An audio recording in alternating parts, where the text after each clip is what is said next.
Si tu es quelqu'un qui veut commencer la perte de poids, écoute cette vidéo parce que je vais te partager 10 choses que tu dois savoir avant même de commencer ce processus de perte de poids. Et même ça peut être très utile pour les gens dans le processus de perte de poids, mais qui se sentent un peu confus, perdus, qui ne voient pas les résultats qu'ils veulent. Écoute attentivement jusqu'à la fin. Première chose, c'est avoir un plan structuré à suivre, un plan d'alimentation, d'entraînement, un plan qui est taillé pour toi, ton mode de vie. Pas seulement te dire, bon, je vais juste réduire mes portions, marcher un peu plus, parce que très rapidement, tu arrêteras de voir les résultats, mais vraiment un plan concret à suivre, d'accord, à mettre en place et une structure à avoir. Première chose est très très important. Deuxième chose, c'est ne pas chercher la motivation, mais devenir plus discipliné. Beaucoup de personnes se disent, je vais commencer lorsque je serai motivé, mais c'est pas la motivation qui te manque, c'est plus de discipline. Il y a des jours que tu vas te réveiller, tu n'auras pas envie de suivre ce plan-là, mais c'est la discipline, être discipliné, faire ce que tu dois faire, même lorsque tu n'en as pas envie. C'est ça qui va t'aider dans le long terme. Donc arrête de penser que tu as besoin de motivation, mais pense à mettre un temps pour le sport, par exemple. 6 heures de l'après-midi à chaque jour à faire ton sport et reste discipliné avec le processus constant. Et c'est ça que tu as besoin. D'accord? Donc arrête de chercher de la motivation et deviens plus discipliné. C'est très important à savoir ça. Parce que beaucoup de personnes, avant de commencer, ils pensent qu'il leur manque une motivation et qu'ils vont essayer de trouver leur motivation de quelque part d'autre. Alors que tout ce que tu as besoin, c'est d'être plus discipliné, de suivre le plan, être constant et voir au long terme. Chose, c'est que tu ne seras pas parfait. C'est quelque chose à savoir. Beaucoup de personnes commencent leur processus de perte de poids pensant qu'ils vont être parfaits. Ils attendent qu'il n'y a plus de fêtes, qu'il n'y a plus de mariage parce qu'ils veulent que tout soit parfait, qu'il n'y a plus aucune tentation et qu'ils suivent le plan à la lettre. Mais ça ne sera pas parfait. Il y aura des jours que tu vas manger plus que d'habitude. Il y aura des jours que tu ne voudras pas aller au sport et tu ne feras pas de sport. Il y aura des jours que tu vas laisser tomber. Et si tu as cette mentalité de perfectionnisme, eh bien ce qui risque de se passer, c'est que tu vas te dire, bon, je suis pas parfait, donc je vais laisser tomber. Alors que c'est pas ça qu'il faut. Tu dois savoir que ça sera pas parfait et continuer d'avancer même lorsque tu fais des erreurs, lorsque tu sors de ta diète, eh bien c'est continuer d'avancer, te relever et continuer d'avancer dans le processus et non avoir la mentalité de perfectionnisme et tu te dis, si c'est pas parfait, donc je le ferai pas. Parce que c'est ça qui va te mener à l'autre extrême. Lorsque tu vas tricher par exemple dans ta diète et manger un biscuit de trop, eh bien tu vas te dire, bon, j'ai déjà mangé un biscuit, c'est plus parfait, donc tant qu'à y être, je vais manger 100 biscuits. Et il faut laisser tomber cette mentalité de perfectionnisme. D'accord? Donc ça ne sera pas parfait, tu vas avoir des erreurs, mais tu vas t'améliorer. Et au fil du temps, tu pourras progresser de mieux en mieux et continuer de te relever à chaque fois que tu fais des erreurs. D'accord? Quatrième chose, c'est que tu ne perdras pas du poids à tous les semaines.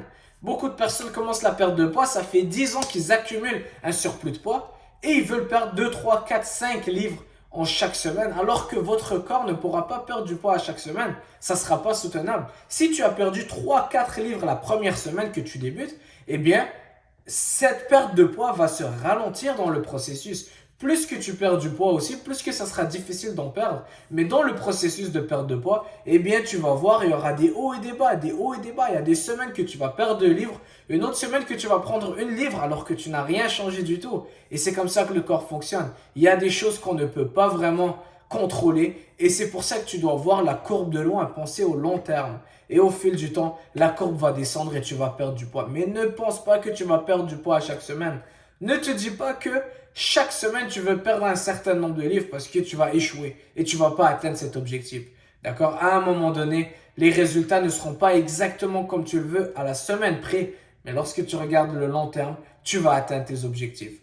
D'accord? Très, très important. Cinquième chose, tu dois te préparer à l'avance. Ce qui veut dire préparer tes repas, préparer ton alimentation, préparer tes courses. Tu dois voir à l'avance. Tu dois avoir tes repas de près pour demain, après-demain. Pas nécessairement que ça soit cuit, mais avoir ce qu'il faut dans le frigo. Être prêt pour tes entraînements, te dire bloquer un temps. 6 heures de l'après-midi, à chaque jour, je vais faire mon entraînement. Peu importe ce qui se passe, je fais mon entraînement. Et c'est comme ça que tu te prépares pour la journée, le lendemain. Et comme ça, tes repas sont prêts. Lorsque tes repas sont prêts, tu ne risques pas de commander du Uber ou de manger de la pizza parce que tu as tes repas de prêt.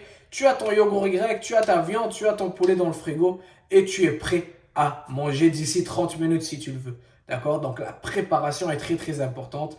C'est crucial lors d'une perte de poids. Septième chose, c'est avoir un objectif réaliste. Tu vas pas perdre tout ton surplus de poids qui est de 30 kilos par exemple en 2 mois. Ça va prendre plus de temps. Si tu as des fausses attentes, eh bien ça va te décourager. Si tu penses que tu vas perdre 10 kilos chaque mois, ça va te décourager. Et ce n'est pas des objectifs réalistes. D'accord? Donc par exemple, perdre 5 livres par mois, mais d'une façon durable, que tu peux maintenir au long terme, que ça ne soit pas extrême pour toi. C'est quelque chose de réaliste et c'est quelque chose que tu peux maintenir. D'accord? Donc, et des objectifs réalistes. Beaucoup de personnes viennent me voir 2 mois avant l'été. Ah, je veux des abdos pour l'été. Alors qu'ils ont 20 kilos, 30 kilos en surplus de poids. Eh bien, ça ne sera pas possible. Huitième chose, c'est que tu ne dois pas voir ça comme une diète, comme une manière d'atteindre un résultat et ensuite retourner dans tes anciennes habitudes. Mais tu dois voir ça comme un nouveau mode de vie. Beaucoup de personnes, avant de commencer la perte de poids, ils me demandent combien de temps j'ai besoin pour atteindre cet objectif-là. Mais ce mindset, cet état d'esprit veut seulement dire qu'ils vont faire quelque chose, un processus pour une courte durée et ensuite de ça, retourner à leurs anciennes habitudes lorsqu'ils auront les abdos par exemple.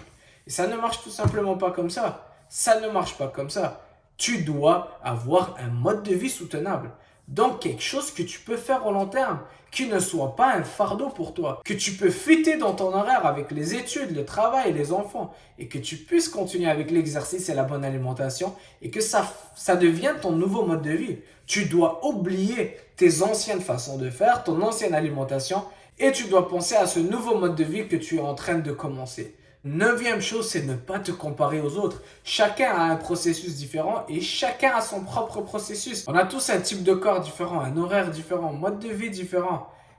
Pour certains, ils vont s'entraîner 1 heure par jour et ils seront fatigués. Pour d'autres, ils peuvent s'entraîner 2 heures par jour. Ne te compare pas aux autres, mais reste focus dans ton processus et tu vas avoir beaucoup plus de résultats. D'accord? Donc, ne te décourage pas en pensant à ta voisine qui fait ci, une autre personne qui fait ça et en voulant toujours changer le plan comme que les autres font.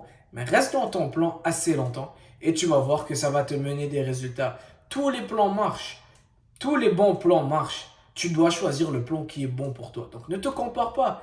Si ta voisine, elle fait la diète cétogène, la diète keto, mais toi, tu es quelqu'un qui aime des féculents, eh bien, en te comparant à elle, tu vas penser que tu dois absolument faire comme elle. Et donc, tu vas commencer à changer les choses. Et toujours changer les choses, te comparer aux autres, ça va juste te décourager et te mener à laisser tomber. Suis ton plan, reste constant dessus et ça va t'amener les résultats que tu veux.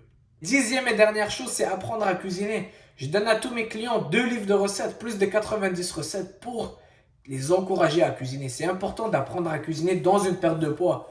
Tu ne peux pas te fier au restaurant ou à ce que quelqu'un d'autre va cuisiner pour toi. Tu ne sais jamais ce qui va exactement dans ton assiette, sauf si c'est toi qui cuisines. Tu peux contrôler le gras, l'huile, le beurre que tu vas mettre dans ton alimentation. Tu vas contrôler les féculents, tu vas contrôler comment la cuisson est faite.